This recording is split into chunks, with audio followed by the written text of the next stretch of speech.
Mal. Welcome to / welcome back to the Doll podcast. I am super duper excited to have on Bella from Hi. Bella's_baby nursery. Bella, how are you? Hi, I'm good. How are you? I'm very excited to be here. Thank you so much for coming on. Thank you. I really appreciate the opportunity. So today we're going to be getting to know Bella. How did Bella get into dolls? And spoiler alert, we're going to be talking about Reborn dolls, which I never talked about on the podcast before. And I don't even have one. But Really? my friends have one, yes. And I'm honestly very obsessed with them. Like, I'm so close to getting one myself because I love baby dolls and all this. We'll get into that later. And then we're also going to get into Bella's online business, which is super duper exciting. Bella's a girl boss. I am super duper excited to begin this episode. So without further ado, let's get started.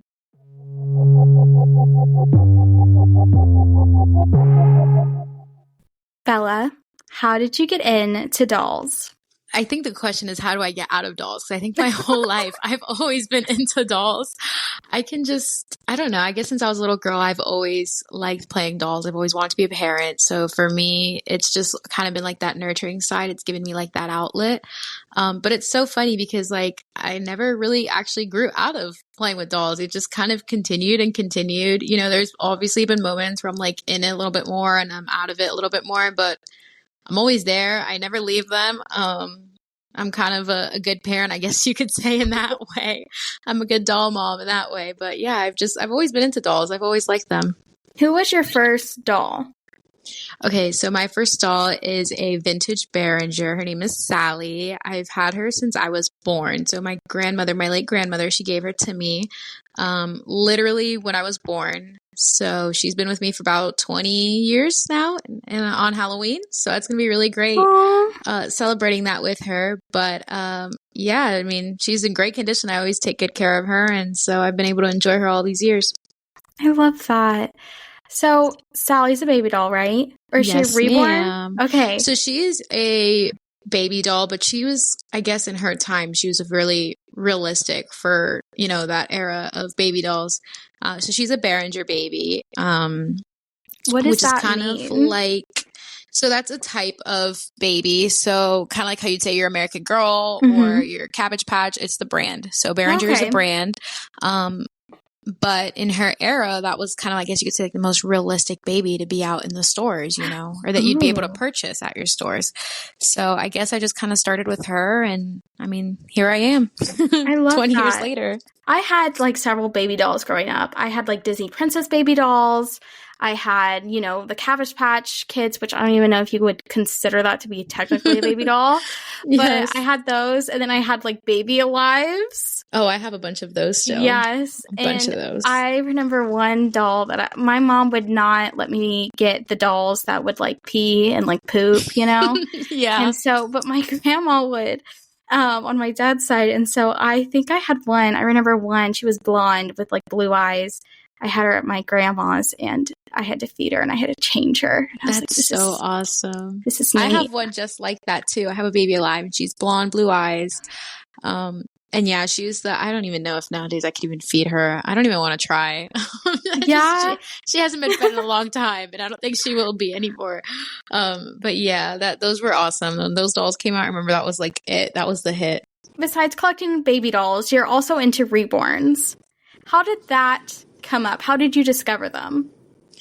So I guess you could say my curiosity hit me one day and I was on, I want to say probably like YouTube because at the time TikTok didn't even exist, nothing like that. I was probably like 12 or 13. I was kind of young. And so they just came across on YouTube and I thought, wow, that doll is so cool. How do I get one? Where do I get one? And that's where all the questions started popping up and like little by little did my research and started falling in love. And so it's kind of funny because we talk about reborns and it's like, officially, according to, I guess you could say, the official Reborn book, I don't even have a Reborn. I'm getting my very first real, authentic Reborn, hopefully this December, fingers crossed. And so that's going to be really exciting. Yes, I have a couple, you know, knockoffs. Some people like them, some people don't. I don't mind. I love them just as much. But I think it's going to be really fun to have like my own first reel by an artist. It's been a crazy process getting her done so far, but I'm really excited to hopefully have her home soon. That is so exciting. Oh my goodness. And like in time for Christmas, I love the holidays, so I feel like that's perfect. It is. My friend had a couple reborns and I lived through her and just how real they look. Like I will be scrolling on Instagram and because I follow a couple reborn accounts because I think they're cool and the artistry that goes into them. Like you could really tell how much passion artists have and just how much hard work that they put into their dolls. And so I will be scrolling. I'm like, oh, that's a cute little kid. And I'll be like, wait a minute. That's not a kid. It's not a human mouth. Like they just look so realistic and I just really enjoy them. I think they're really pretty and they're really just beautiful. How would you describe a reborn, which might be a tough question to someone who isn't really familiar with them? So a reborn is, let's see, how can I best word this? Okay, I know, so it's very hard. A reborn is a extremely realistic looking baby doll. They are sculpted by hand by artists, all throughout the world. They're painted by hand by artists all throughout the world. And I mean, they're just great overall. Like they're really fun. They're very, very, they're works of art and they're really hard to recreate and to have. They can be a little pricey because they are handmade. But overall, they're really beautiful. I agree with the statement that they're really beautiful. Like, if anybody has not seen a reborn, do a Google search, do like an Instagram search, if that's a thing to say now, to see pictures of these dolls because they are amazing. Do you collect any other doll brands or dolls besides baby dolls and reborns? I had a good collection of Barbies for a while, and then little by little we started downsizing because it was just getting crazy out of hand. So I've collected a little bit of everything. So I've had American Girls, I've had Behringers, I've had Baby Alives, I've had Barbies. I had a quite elusive stuffed animal collection too. I guess that just kind of went with the whole like not wanting to grow up situation. But overall, like I've had a little bit of everything. Honestly, I've been really blessed and really lucky to have a little bit of each. I love that kind of like different doll, very diverse collection. I love Barbies.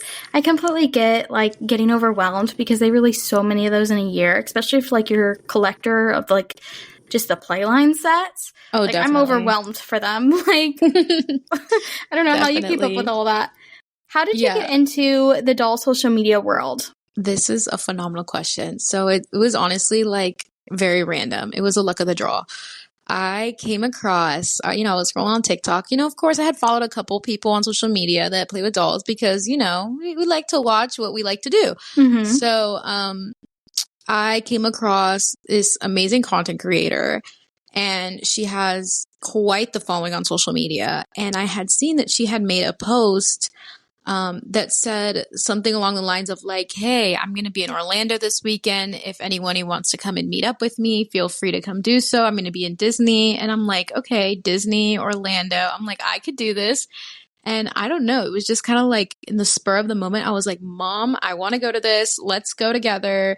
Bring a doll, grab one of mine. Like, let's go. Let's do this. And I showed up to the event and there was like 10 and 15 other people that all had dolls just like mine.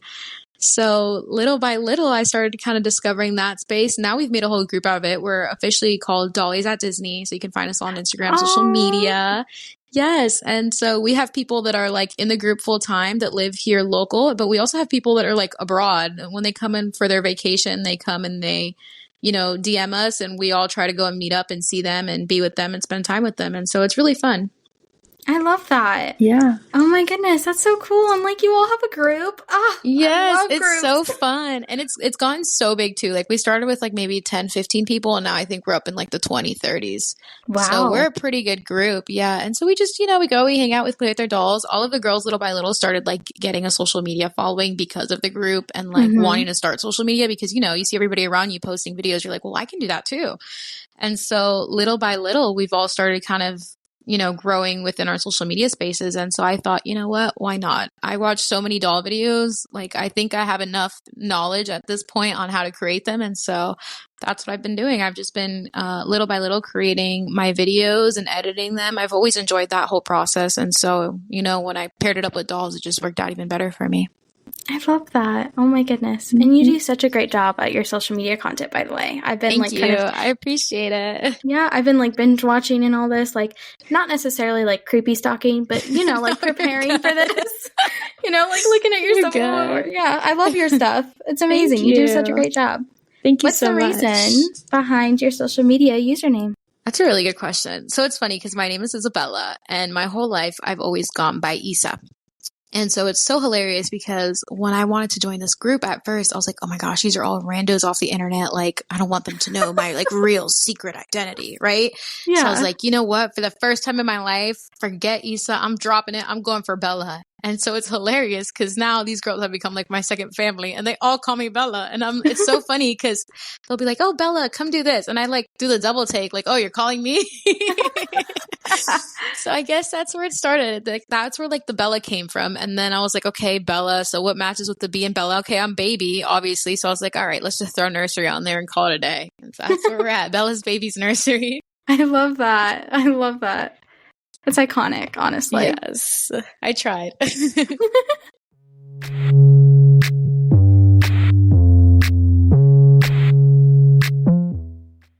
So Bella, you have a doll online business. Yes, I do. What made you want to start a doll online business? So my business is curated baby doll vintage clothing, but it also can be used for real babies. I don't know. I guess the idea just kind of came up one day. I was shopping, so I travel a lot. And I was in South America and I saw a lot of these like beautiful, beautiful vintage baby pieces, like baby clothing pieces. And I was like, that's so funny because like now you know, you're here, you go to your average store, you don't see these pieces anymore. Like you don't see the handmade knit like things like that. Especially like summer vintage baby clothing. Like you see a lot of maybe like the knitted sweaters or the knitted booties, but like very rarely do you see like a cute little like linen outfit or things like that. Mm-hmm. And so I don't know, I guess the idea kind of got that seed was implanted into my head. And then, you know, little by little, I had started like doing my research into it and whatnot. And then I just decided like a spur of the moment thing, like, Mom, opening a baby doll clothing business. It's going to be for babies too, if they want to be a part of it. And we're going to sell this clothing, this type of clothing. And so I curated a team of, we're an all woman, all power, woman, girl power based team. I am working with women all across South America who come from very small communities. They live basically in the outskirts of some of these popular countries you might know, like Colombia, Salvador, all those things. And so, you know, they work kind of like on the outskirts and, you know, they're very humble women who work hard and they make all of this clothing. Everything is done by hand. All of these fabrics are hand chosen. I've also started working a little bit with some companies in Spain and things like that and trying to get some of that clothes imported over here to create what's Bella's Baby's Closet. And so, yeah, we've been doing great so far. We had our first launch. I think we only have maybe like 1 or 2 pieces left from that first launch, which is really great considering the fact that it was our first time going around. And hopefully the next launch will be even better. That's so exciting. Oh my goodness. I did not realize that it wasn't just you. Like, I love that story. Oh my goodness. It's a lot of us. I'm working right now with about 6 or 7 different people abroad. So, amazing. Yeah. Like, oh my goodness. International? Absolutely. Yes, like, ma'am. I love that. Absolutely. Okay, so when did you start your business? You mentioned your first launch. How long ago was that? So my first launch officially went up about a month and a half ago. But I had been curating everything, like preparing everything behind the scenes for this business about a year and a half ago. So it was a lot of, you know, paperwork, making sure we had everything set up. So the minute that it was launch time and it was go time, everything was ready to go. You know, everything from making sure we had all the items shipped over, making sure all the girls abroad understood like kind of what I wanted in each piece. Because like I said, they're all handmade and tailored to kind of what I had envisioned. And so making sure, you know, they got the pieces done the way I had wanted them done, and then being able to get them here and shipped here, and then tagging everything, making sure everything looks good and all of that. So it's took about a year and a half behind the scenes, but it's been about a month and a half since launch day. That is crazy how long it takes. I feel like that's something that people don't necessarily think about, how long it takes to get a business up and running from the ground. Definitely. Like, that's so much dedication, so much hard work. I applaud you so much for that. Thank you. And I love how it's like you can use it for your dolls, but also if you have like a kid, you could use it for your kid too. Absolutely. It's great. Like, I love the fact that not only that I can use it for my dolls, but like the fact that I can also sell it to women who are actually having kids. Like, I have a baby shower I'm attending next week, and she was like, I know you're coming to my baby shower. You can get me a gift, or you can get me something from your baby's closet. And I'm like, okay, so I'll get you something from the closet, I guess. I got a special piece picked out for her that she had like in the back of her mind for a while. But now it's funny because like I've attended maybe like 2 or 3 baby showers in the past month or so, and they've all have kind of mentioned about wanting something from there, or like, you know, like a specific item. Like, I want this one. I'm like, okay. But yeah, so, you know, I wanted it to be something that was tailored to everybody. So if you're having a real kid, you can buy it. If you have a really cute baby doll, you want to dress her up. I'm a big like photo picture person. Like, I like taking pictures of my dolls. Obviously, I guess that's what led to the content creation part of it. But, you know, being able to have a cute outfit for my dolls to wear is great. But then also, like, eventually down the line when I have real kids, like, this is something I could just reuse, you know? Nothing special. Absolutely. I just love the duo purpose of that. I don't even know if that's the right word. You know, duo purpose. Probably not, but That oh well, sounds you right. get the idea. Sounds about right. Yeah. So what specific products do you sell? So we try to sell lots of sets, dresses, if you have little girls, and then booties. We have a lot of booties. We have, you know, a little bit of everything. Each launch, I try to have a little bit, like 1 or 2 of each different type of item. So 1 or 2 pajamas, 1 or 2 day outfits, and then like 1 or 2 more, you know, fancy outfits, I guess you could say. A couple baptismal outfits have been popular. I know a couple of people have actually DM'd me asking like, "Oh, do you have more like baptism outfits?" And I'm like, "Oh, next launch," because we're all sold out on those. And then the booties, of course, have been hand curated as well, and people have gone crazy for those as well. Yeah, that was my whole mission with this, was really to have a little bit of everything and then make it affordable, because, you know, sometimes you see some of this vintage clothing, you see it on Etsy, and then okay, sure, maybe you pay $80 for the outfit, but then you're paying like $40 in shipping. So you're like, this is outrageous, you know. So my goal is to make it more and more affordable. And the more launches that I do, the cheaper it's going to get for my clientele, which is, I think, great for them, honestly. And so that was my goal, not only to make cute pieces that make babies look cute and make mommies happy about dressing up their babies, but also making it affordable, because as a doll collector, as much as I love my collection and as much as I take good care of them, I, realistically speaking, don't want to spend more than $50 on an outfit for them. Being able to get them into something cute, something nice and different and unique, but still keeping the price comfortable was a big one. Yeah, I love that. I definitely agree. You know, like, stuff doll collecting wise adds up over time. Like, Definitely. Yeah, especially like when the holidays are coming near and like there's so many good holiday releases. Everything. Yeah. Oh my gosh. Yeah. Best time to be a doll collector, but also the worst time to have a bank account. So there's that Definitely. Definitely. Yes. So how do you decide what products to sell slash design or like make? Honestly, I go based off of like what people want. So I get a lot of DMs asking for a specific, like, you know, recently, I've heard a lot that, oh, you know, we love the whites in the collection, but we want more colors. So I'm like willing to launch that. Next collection will hopefully be a little bit more colorful. I just listen to what people want. And I think a lot of creators, a lot of business owners have a hard time acknowledging that they don't do that. Like, you know, sometimes you just got to hear and know what people want, you know? And I think that's the best way that you can sell your product, is just tailoring it to your consumers. And so that's something that really goes into the back of my mind when I'm picking out pieces, or when I'm designing pieces, or when I'm, you know, having these things made for me, is really just, what do people want, you know, in this clothing? Is it more color? Is it more hand detailed? So rather it's a sewing pattern, or, you know, little flowers. You're like, what do my consumers want? And then how can I best get that to them? That's like what I always try to keep in the back of my mind when I'm making these decisions. That just shows that you care. You know, like, I really expect when people who have businesses just care what their customers say.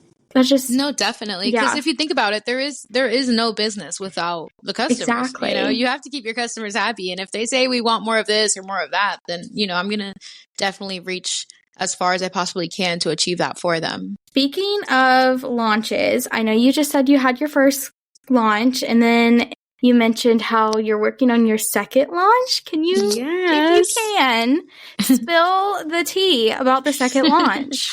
Absolutely. So right now we had the second launch originally programmed for this month of October, but things have just been so crazy in my personal life that I was like, we cannot launch this in best efforts in October. So my goal is to try to have something, hopefully, I want to say maybe January, February will be that second launch. There's still a couple pieces left from this first launch, so we're waiting for those to go as well.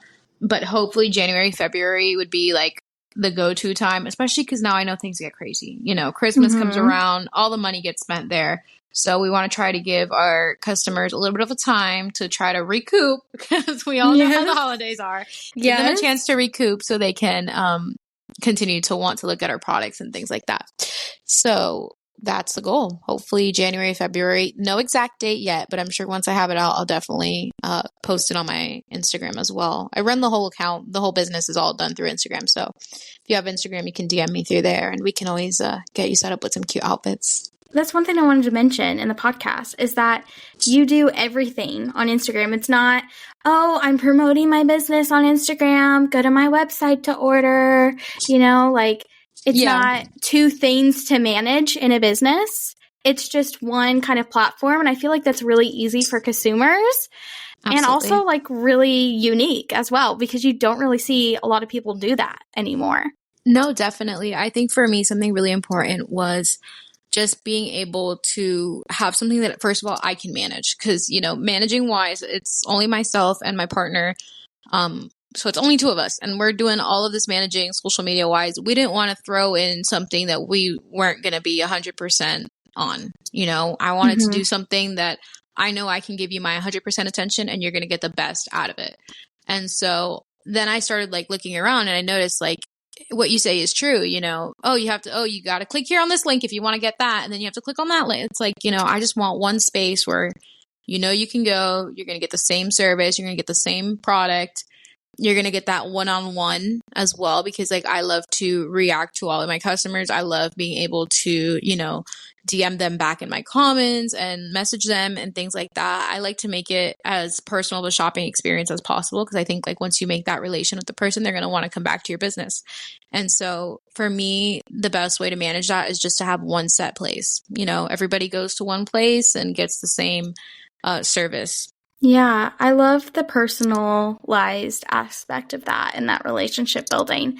And also, like, on the flip side, you're having to run that. You're having to learn a whole new thing. Like, website building, oh my goodness, can be so complex these days. Like, oh my gosh.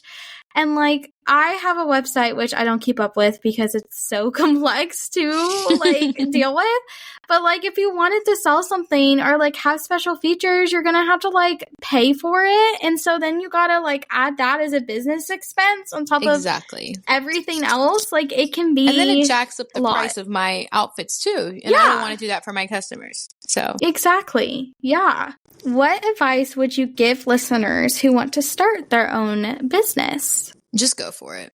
You're always going to have loss. You're going to at some point hit a wall, because it's just the way it works. It's the way everything works, honestly. You know, when you first start doing something, you're going to mess up. You're not going to understand everything, but honestly, just go for it. If you need help, ask, like, learn from other people. I think that's something that I've been good with, is maybe not necessarily one-on-one learning with people, but like you can learn how to do literally anything on social media, like literally anything on social media. And so, you know, do your research, take down your notes, have that knowledge, give yourself that experience. If you don't have it already, give it to yourself. And it's only going to make your life easier. And just don't feel discouraged when things go sideways, because they're bound to happen and go sideways anyway. Just keep pushing. I love that. So inspiring. Thank you. I try. And I hope that, you know, this encourages other people not only to start their own business, but to want to play with dolls and allow that inner child to show and allow themselves that grace of, you know, even though you're an adult or you're adulting or whatever, like in my case, I'm still kind of like adulting, you can always give yourself that grace to let your inner child flow and let your creativity flow. Even with like running a business, you're going to need that creativity to start anything. So just keep working on it. I will say, I will ask you this question because your stuff is so cute. Maybe you still have my baby dolls. I don't know. But, I mainly collect American Girl dolls, but I do have the Bitty Babies, which is like American Girl dolls. Does your stuff fit Bitty Babies? Could like American Girl collectors who have Bitty Babies or Bitty Twins enjoy your stuff? So typically our sizes are from preemie up to like 0 to 6. But if you were to order from me ahead of time, so like right now, say you really wanted something or you had something in mind, you could always DM me and I can have it customly made for you. Ooh, whatever size, whatever colors, whatever design. Like if you have something that you're like envisioning and you want it done, or even if you you just want an outfit, you're just not sure maybe what exactly, you could always just DM me and we can play around with colors and themes and things like that and then get whatever you want done in that size. Or even if like you see anything on my website that you like, oh, I really like that design, but oh, she doesn't have it in that specific size, then just DM me and I'll have something custom made for you in that size. I love that. I wanted to ask that because not only am I an American Girl doll collector, but I know there's other people who listen to the podcast who is into American Girl dolls. So I wanted to ask that question for the Bitty Babies.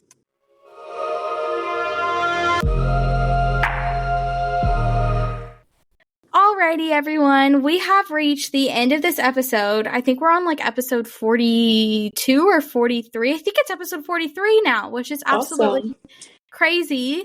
Yeah, I really enjoyed getting to talk to you today, Bella. Oh my goodness. Thank you so much. I had so much fun. I really appreciate it. You are so exciting. Oh my gosh. I was so nervous. I was like, oh my gosh, what if this goes sideways? But I had fun. This is awesome. Oh my goodness. I was kind of nervous to have you on because like I said, I don't have any reborns and I don't really know hardly anything about reborns. And so I'm like, oh my goodness, I'm going to look so stupid. Like she's going to be like, you did why great. did I agree? But I'm so glad that you said yes to coming on, that you wanted to come on. And because this episode is perfect, I'm so excited to post this. Thank you so much for coming on again.